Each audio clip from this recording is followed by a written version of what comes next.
I'm Georgina Lewis. And so today at the Sew Along with Georgie Girl, I'm going to teach you how to make your do-it-yourself ironing board. It's a tabletop ironing board. And this one that I have is 32 by 46.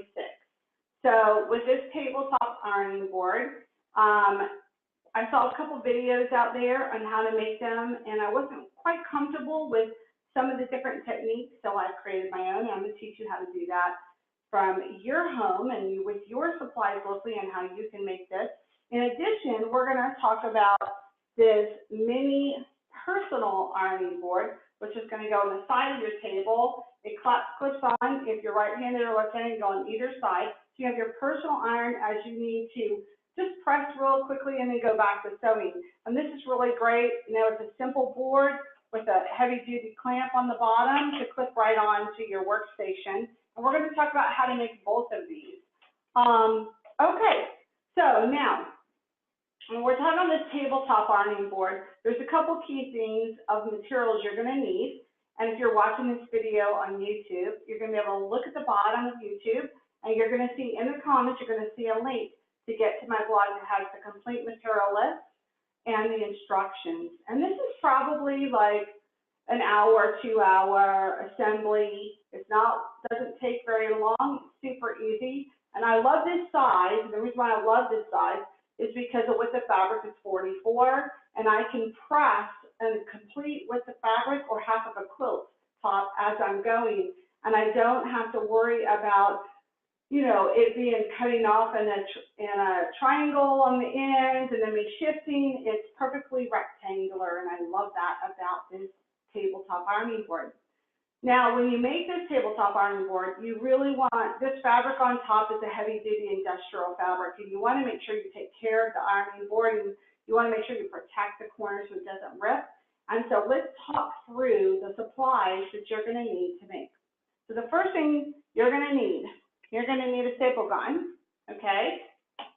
Then you're going to need a hammer to hammer in those little staples so they don't stick out.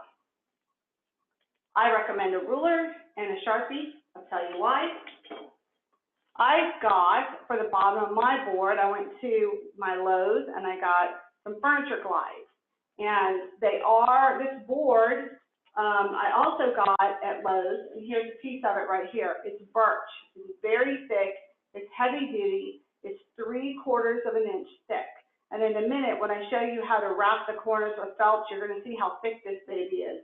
Now, this comes as a sheet, 4 feet by 8 feet at Lowe's, and they will cut it for you. So if you go in there and you say, because I don't have a big car, I don't have, you know, a truck, I couldn't carry this home, but I could once I got them to cut it for me. So I went in and I had them cut it into 3 equal parts, which is my 32 inch segments, right? And then I had them cut off another 2 inches off the end because I only want 46. I don't want 48 on mine. And this particular fabric right here, which I'm going to show you in a second, this fabric that comes, you'll have to hunt on the internet to find yours. This is not in production anymore, but there are a few people that still have it. It is Kaffe Fassett. This is the Dream. And then this is the Regency here, the Regent. Okay, here it is. All right. And then it comes in green also. Now I want to show you the difference. So this is the brown, and this is the fabric. The back of this fabric is very thick. Check this out. Look how thick that is. Now, just so that you can have a fair comparison, I did find a fat quarter of this fabric today that you use for quilting, and look how thin the back of that is. Can you see the difference? This will not work on your ironing tabletop or your ironing board. It's simply just too thin, and it will burn very fast. You need this high grade 54 inch. So this is a 54 inch. We all know that the quilting fabric is 44 inch. So when you go on the internet to look for this, it also comes in the green that you see here on my board. You want to look for that 54 inch. If you find the 54 inch, then you've got the right fabric.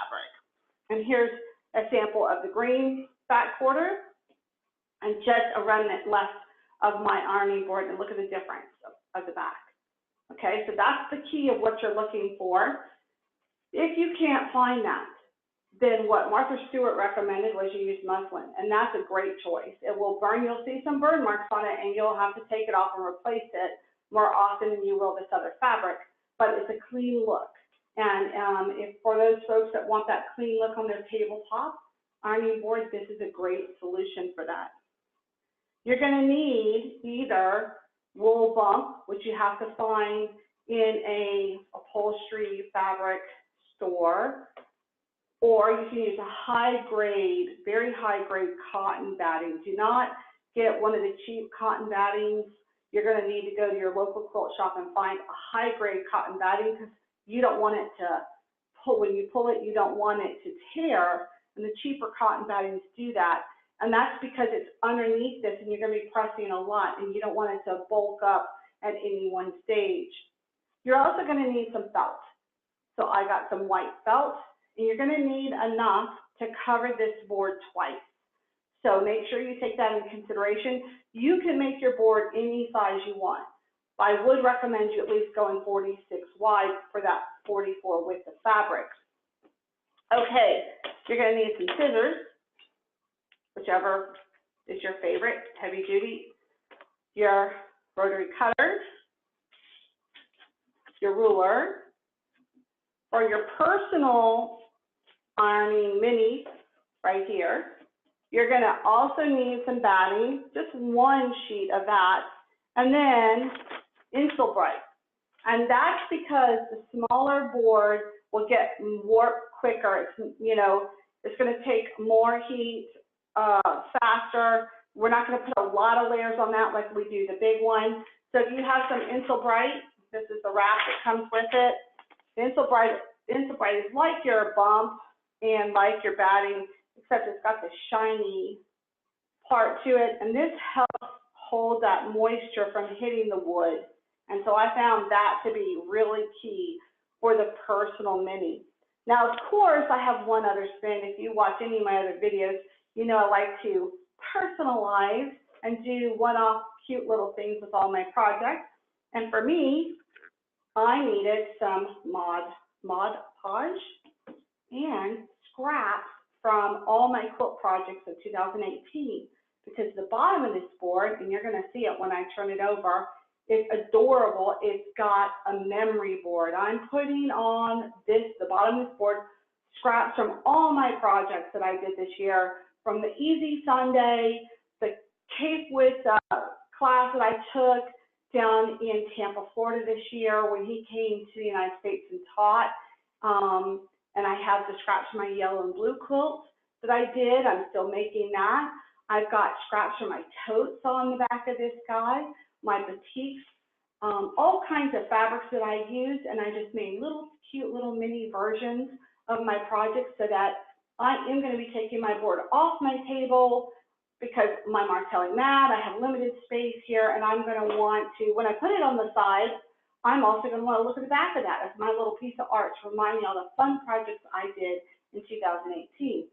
So now that we've talked about all of these supplies that you're going to need, we're going to pause for a minute, come back, and we're going to talk about this. I still have more things to add to it, but you can see I started to collage on the bottom of my finished board all of my cool batiks, and this is the mystery quilt of 2018 that Kate did. This was my Easy Sunday, and everyone who's done the Easy Sunday knows these little purple triangles, you know, on the corners of the half snowballs. It was quite a little project, and my staff was cracking up laughing at me the other day when I was pasting this on, and I'm like, I'm using those scraps. No one knows what I was going to do with them, but now I do. At the bottom down here, you can see the Brandon fabric that I used in my tote, and that's a travel tote, and all the members of Cutting Fabric are getting that pattern this month.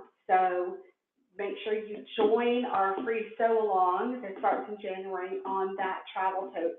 I hear you. You've been asking me to teach that one instead of just the mega tote, and I'm going to do it.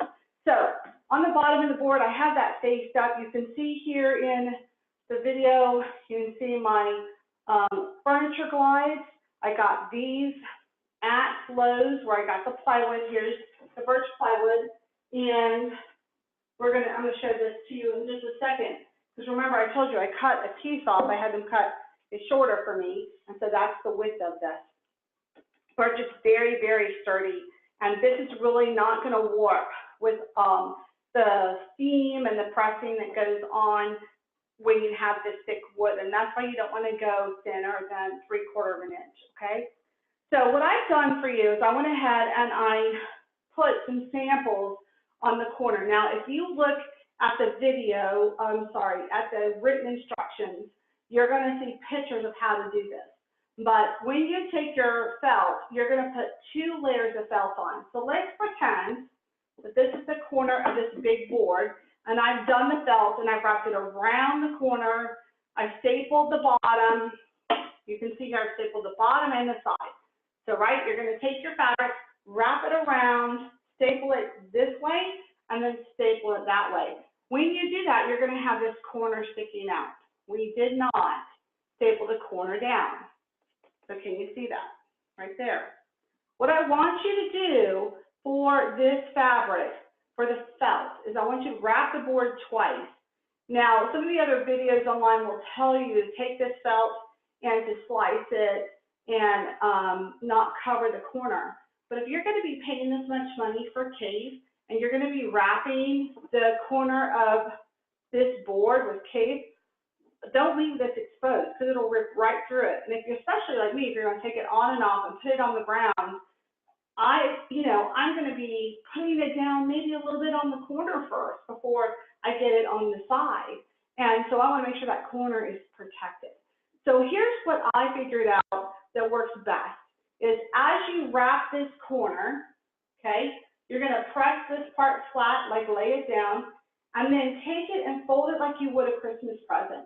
Take it and fold it in here, down the side, and then take the bottom and fold it up and staple right there to hold that squared corner down. And then you're going to do the second time you wrap it, you're going to fold it on this end. So one on the side, fold it and protect the side, and then the second wrap of felt, you're going to fold it over and put it on that end. So again, you're going to have it flat like this, fold from the corner, down the side, take the bottom, fold it up, staple it as tight as you can, and then trim that off. That's how you're going to do the 2 layers of felt. After you get the 2 layers of felt, and you'll see pictures in the blog, then you're going to take batting or your wool bump, and it's called bump. I had to actually Google that when I watched Martha Stewart's video, but it is called bump, and wool bump is a little harder to find, but it's thicker. I didn't use wool bump. I'm a little nervous about the smell of wool when I, put a lot of moisture and I do a lot of steaming. So I use a high-grade cotton batting. And when you do that, you're going to miter the corners. So now you've wrapped the bottom, the whole bottom of this board. You come around and you wrap the sides. So here's a little simulation of that. You wrap the sides and the bottom. Of course, this is just a mini simulation of what you're going to have. And then you're going to have these poofed up corners, okay? So let's look at that. I'll pull that up. So your corner is going to be poofed up, and you're going to miter fold it. You're going to take this, and you're going to hold these 2 sections together, and I'm going to tilt this for you to see. You're going to hold these 2 sections together, and you're going to fold it right, like, see how it's folding together? You're going to fold it right down the middle, all right? Now, one thing I liked about the way that Martha Stewart did this is she held that up, and she put 1 staple inside here, 1 staple inside there. She folded it down, and she put a staple right in the middle. One thing I'm going to caution you is if you're going to do that, you want to be careful with this because you are going to be wrapping fabric on top of that. So when you wrap fabric on top of that, you have to be careful on your folds and where you put your staples, because the second time you come around with your staple of your fabric, you're going to have to make sure that you don't staple in the same place.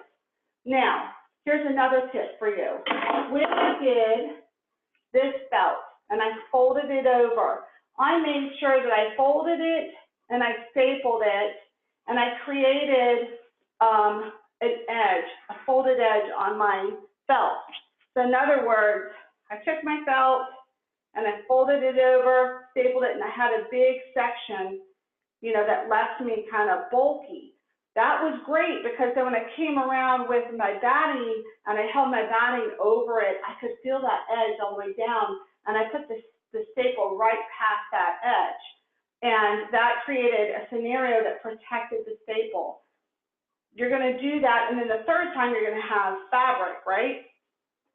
So you want to make sure you pay attention and think through this third layer of fabric. So each time you do this, I just want to recap real quick. You're going to do a layer of felt. Then you're going to do another layer of felt. What I chose to do is put both layers down at the same time, pull them tight. I stapled this end first for my felt, came back, stapled this end, did the side and the side, and folded the corners. Then I did another layer of felt. You cannot get too close to this edge. If you get too close to this edge, you're going to possibly split that plywood.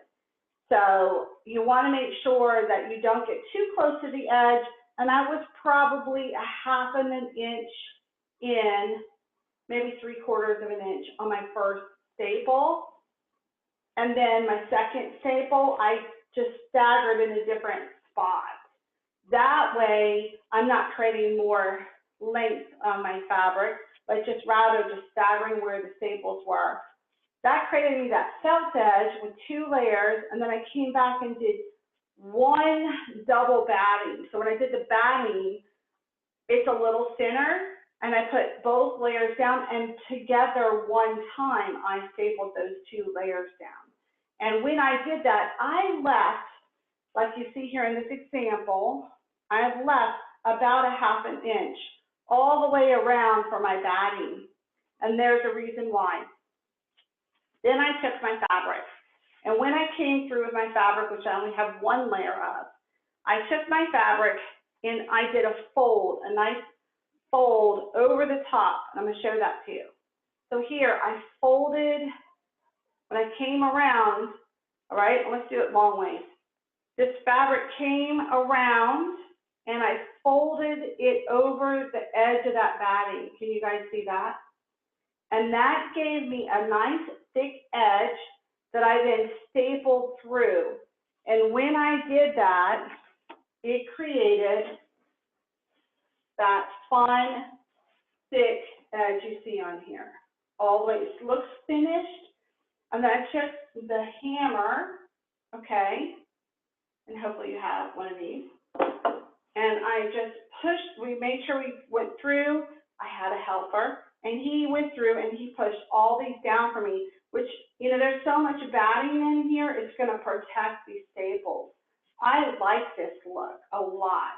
Now, I will tell you that when I watched the other videos, Martha Stewart had a great idea to put some ribbon on top of here. So if you're afraid that you have a tabletop that this might get scratched with these nails, you have 2 choices. You can do what I did and put these embroidery, I'm sorry, not embroidery, but furniture glides on the bottom, or you could get ribbon and glue it with fabric glue, and you glue that over those staples, and it will work just as well. Or you could do both. You could put the furniture glides on to kind of give you that, you know, raise it up off the ground, and the ribbon. But I like mine. Mine's going to be fine. I have so many layers in front of that staple. I have the 2 layers of felt. I have the double batting, and this fabric wraps past and around and down below all this raised section. Now, when you do this last corner, and I'll have pictures of this on the blog. I just want to hold this up for you. What I did with the fabric, I don't know if you can see this or not, but I took the whole side, wrapped it around the cotton batting, stapled it down, and then I did this side, folded it. I folded this longer side first, stapled it down, and then wrapped this around and stapled it. When you do your corners, pay attention what side was on top, because you want to mirror that on the other end. So both ends look like they've been folded last together, and I did the short ends last. So that turned out really nice. I'm very pleased with this board. The longest part of this board is my collaging, and I'm still having fun with it. I plan to keep my Mod Podge, which you guys know I keep that handy for lots of different projects that I do. I'm going to keep that handy, and as I have scraps and projects, like we're still going to do the Tippy Canoe here in December of 2018. So when I get scraps from that, it's going on the board. I'm going to be doing the supersized tote tomorrow night, and I have some beautiful little boutique scraps from that. I plan to put that on my board because this is my memory board. So that completes the big ironing top board that I want you guys to have fun and make there in your own home. And now let's move on to the personal mini. Hi, Georgina Lewis back, and here we are talking about the mini personal ironing board. This little ironing board that's going to sit at the side of your sewing machine is great for when you're going to be doing the binding or any of those little pieces you need to press very quickly and keep going in your sewing. Now, when we start, we're going to have your personal board and in this raw form. What I did is I used Insulbright and I used batting to cover it first. I set it down and I measured on my batting, and I'm going to show this to you. I'm going to hold this up so you can see this, put little dots around it, just so you can see where it would go, not that you need to do this part. But I have the batting and I have 1 inch extended past the batting here. So I have about 1 inch from the edge of the board to the end of the batting, and then another inch of this Insulbright. What I'm going to be doing is I'm going to be folding Insulbright over the batting, then I'm going to take the batting up and fold it over the board and putting staples in it. And the reason why I'm going to do that, and the reason why I chose the length that I did, is because I want to make sure that when I fold it up, I want to cover both of these raw edges. I want to cover the top of the board, the edge, and the bottom board edge. I'm going to want to make sure that I cover the corners, because I don't want this tearing my case. Because what I'm going to be using for this project, besides just the base, okay, is I have this wonderful Dream. This is a high-end 54-inch case fabric. We talked about this moments ago in this video in the beginning. If you missed it, go back and watch it. But see how thick this is? And then we're going to use the batting, and then we're going to use Insulbright. And I'm not putting 2 layers of felt. I'm not putting 2 layers of batting on this. It's a small ironing board. I don't want it too poofy where everything falls off. I want it nice and flat. So I've got to protect the board so it doesn't warp. It's not as thick as this birch. And I want to make sure that in the Insulbright, that if I put some heavy, steaming or pressing going on, even though I plan to use my personal iron over here, the little smaller personal iron, I still need to protect that board from moisture. So that's the first thing I'm going to do is I'm going to take this sandwich layer of the Insulbright and the batting, okay? I'm going to be folding this batting up, and then hopefully you guys can see this on video, but if not, at the bottom of this video, again, you're going to have a link to go get your supplies, and I'm going to have how-to photos. You're going to take this, fold this up, put this down, and then I'm going to be taking my staple gun right here, handy dandy staple gun, and I'm going to be stapling 4 staples on the end. I'm going to do this end first. Then I'm going to come around. I'm going to pull this top nice and tight, and I'm going to do the top part of this. I'm going to cut it. I'm going to fold it over, and I'm going to staple 3 staples here. Then we're going to do the sides the same way. Fold it over, fold it up, put staples down the side, and not do this top corner and not do this back corner until the very end. There's going to be pictures on how to do the corners in the video and also on the blog. So I'm going to show that to you in just a moment. Give me a second to staple this all together, and then we'll be right back, and I'll show you how to put the top on.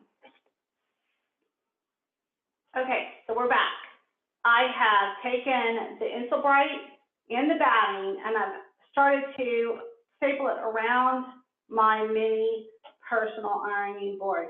Now I wanted to take a stop before I put the fabric on over this and show you the steps will also be in the blog with close-up photos. But let me show you the bottom of this guy, okay? So I took the Insulbright and the batting. I should tell you that one layer of batting, one layer of Insulbright, and there is no wrong side to that Insulbright, okay? The batting goes on this wood. So you're going to put the batting on the wood side, and then the Insulbright goes on the outside. So just like I had with the dotted diagram, I laid it in the middle. I had a 1-inch clearance around the batting. The batting was 1 inch from the board. I wrapped the Insulbright around the batting and then folded it down. I stapled my sides first. I stapled my end actually first, pulled it tight, did this end right in the middle, and then I did my sides. So I did a side, then pulled it around, did the other side. Okay. So then I left this up so that I could show you how I folded this. The corner at the bottom is easy. So here was a second ago in the other video, previously I did I gotta start over, Chris. Hi, we're back. So this is the mini personal. I now covered this with the Insulbright and the batting. I wanted to take a quick step and stop and show you this. I gotta start over again. It sounds so stupid. Hi, it's Georgina Lewis. I'm back. We have now started to cover the mini personal with the batting and the Insulbright. I wanted to take a quick second and show that to you before covering it with the fabric.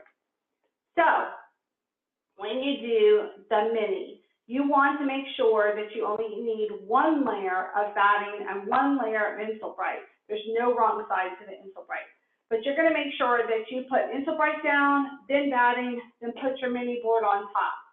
You're going to make sure that you have that 1 inch clearance that I just showed you a moment ago. And when you wrap this, the Insulbright will be on the outside, reflecting that steam and that heat first before getting to the wood. The batting is just a little bit of extra cushion and protection for when you iron. Okay, now what I want to do is show you how I stapled this. So I took the Insulbright and wrapped it around the batting. Insulbright was 2 inches. The batting was 1 inch clear. You remember with my dots I did with the marker, you saw that. Folded the Insulbright over the batting and then folded it up onto the wood, like so. Folded it around. You always want to do this end first, okay? So this is the square end. Wrap it, staple it. Then you're going to pull it nice and tight, and you're going to staple the middle top, not the corners, middle top. Then you're going to do one side, staple it, pull it around, staple it again.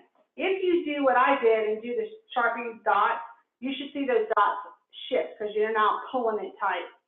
Staple the middles and take your hammer and hammer those nails down. You do not want to snag your clothes, your dress, anything going on with your sleeve with any of these staples sticking out. You want to make sure they're always hammered down nice and tight. What I did for you is I finished both examples of one corner and left one unfinished. So we could do a close-up of that fold that I did on that sample board just a minute ago. I want to make sure you clearly understand your options and how to do this. So here's the unfolded. Once you stapled the side and the end, left your corner alone. The corner is what you're going to do last. You're going to take it and fold it nice and neat together. This is the square end, not the curve. And you're going to staple, this is what we call mitering, right? You know how to do that in sewing. This is how we're going to miter fold. So we push this together like so. You're going to lean it over and put a staple in here to kind of hold that nice and tight. And then you're going to take this top, and I trimmed it off. So once I did that, I trimmed off that excess point, and then I did one staple here. You can see the example on this end. There's a close-up photo in the blog. That gets you a nice protected corner right here. And when we have case fabric on here, we want to protect it. We don't want it ripped. So you're going to take this, fold that little miter together, one staple in there, fold it down, trim it, and then do a staple right there to hold that baby together. On the other side, it's not that easy. It's not that hard either, but it's a couple extra steps. Because it's curved like this is what the finish looks like. You've got this miter going on. And what I did was I went right where it started to curve. I held it down and I folded this section over and I did a staple. Same thing on this side. I held this down right at the curve. I folded that over and stapled that. That way I'm starting to get that curve effect into the corner because I want this tight. I don't want a big bulky corner, and if I just did one fold, it'd be bulky. So you have to do a double staple here, and then you'll end up with a tiny corner like you did the other way. I did not staple this in. I've already got it tucked. I'm just going to take this bigger section, trim it, fold it down. See that point? I'm going to trim that off in a second like I did this one, right? And then I'm going to put a nice couple staples there. Look, 1, 2. So I ended up with 4 staples on this end. Then on this side, I only needed 1. But it gives me that nice curve effect when folding over this insulin. So that will get us the base that we need to go underneath our fabric. The fabric might get burned from time to time, and you might need to take that fabric off and replace it either with other fabric or muslin. But at least this base will always stay. And because it's raised like this, I don't know if you can tell, because I took the Insulbrite and wrapped it around the batting, I've got a nice thick edge here, so I'll always be able to feel it when I put that fabric down and I staple it, because it's one layer of fabric, and I'll be able to clear it and staple past that. So let's take a pause. I'll be right back, and I'll show you the finished product with the final fabric. Hi, it's Georgina Lewis. Okay, we are in the final step of our mini personal ironing board. So just a second ago, I showed you to take the Insulbrite and the batting, and you wrap around and you staple it down on the top, which is also the front. The back of this baby, you need to do it a little differently. So you're going to take that Insulbrite and the cotton batting, and you're going to take it and fold it over like I showed you, wrap it and pin it, which gives it this little puffy little edge here. You're going to want to make sure for the corner, though, that you trim away all that extra. So I took it, pretended like I was going to miter it, and instead of folding over, I trimmed it flat. And that's because I want this to be a little lower than this edge on the side and on the back. Because if this is too bulky, when you put that on your table, your board will go like, it'll be thick and it'll go slanted down, your iron will fall off. In order to keep it level, this corner has to be just a slight hair less thick, less bulky than these two sides. And so you can see here on this end how I've gotten this completely flush. Hopefully you can see that. And it's actually a little lower than the side and the back. So let's talk about that in detail. You're going to take the Insulbrite, the cotton batting, fold it over, staple it down on the back end. You're going to do that on the side. On the corner, though, you want to keep the batting around the edge because you don't want this to tear. You just want to trim the top, and you want to trim it all out so that it has a little gap in there. So we take this fabric, you fold it over tight like this. You're going to get it in the middle. So I fold it to the left and then to the right, right down that little groove. And then I'm going to take this corner and I'm going to fold it over and staple it down here below the level of the cushion. So when I staple this, it's going to look finished like this, that finished edge. But this finished edge is beneath the level of these two. That way, when I put it on the table, it's flush.